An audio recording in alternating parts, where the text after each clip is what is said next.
দেখুন বাচ্চাদেরকে উল্লাস আনন্দ। বিএনপি ভারপ্রাপ্ত চেয়ারম্যান জনাব তারেক রহমানের 61তম জন্মদিন উপলক্ষে অনাড়ম্বরপূর্ণ আয়োজনের অংশ হিসেবে ক্ষুদে ক্রিকেটারদের মাঝে 61টি ব্যাট ও বল ক্রীড়া উপহার সামগ্রী বিতরণ কর্মসূচি পালন করেন শহীদ সোহরাওয়ার্দী মেডিকেল কলেজ ছাত্রদল।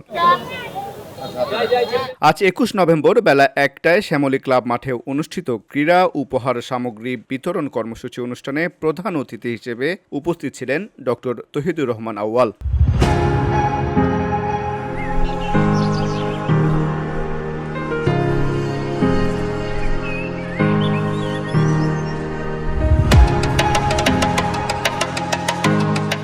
ডক্টর তহিদুর রহমান আউয়াল বলেন, ফ্যাসিস্ট আমলে আমরা দেখেছি হাসিনার জন্মদিন পালনের জন্য বিভিন্ন গণমাধ্যম অফিসগুলোকে চাপ সৃষ্টি করা হতো জন্মদিন পালনের জন্য, কিন্তু তার বিপরীতে আপনারা আজ দেখেছেন তারেক রহমান কড়া বার্তা দিয়েছেন তার জন্মদিনে কোনো কেক কাটা যাবে না, ব্যানার টাঙানো যাবে না, বরং তিনি বলেছেন জন্মদিন পালন করতে হলে মাদ্রাসার কোমলমতি শিশুদের পাশে দাঁড়াতে হবে। তার জন্মদিনের সকল আয়োজন অমিট করে দিয়েছেন, বাতিল করে দিয়েছেন।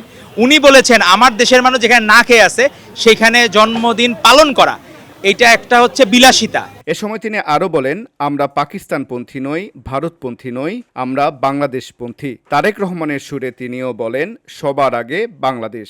নারী শিক্ষায় বেগম খালেদা জিয়ার অবদান উল্লেখ করে ডক্টর তহিদুর রহমান আউয়াল বলেন, বেগম জিয়া নারী শিক্ষার জন্য অগ্রণী ভূমিকা পালন করেছিলেন, যার ফলে আমাদের বর্তমান প্রজন্ম একজন শিক্ষিত মা পেয়েছেন।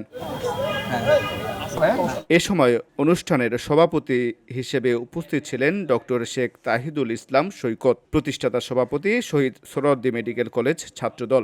সঞ্চালনায় ছিলেন ডক্টর মোহাম্মদ ইমরান হোসেন, প্রতিষ্ঠাতা সাধারণ সম্পাদক শহীদ সোহরাওয়ার্দী মেডিকেল কলেজ ছাত্রদল। আর আমাদের যেহেতু সাংগঠনিক অভিভাবক তারেক রহমান ছাত্রদলের, আন্নুর রাশাদ, ভিওডি বাংলা, ঢাকা করেছে এজন্য এটি একটি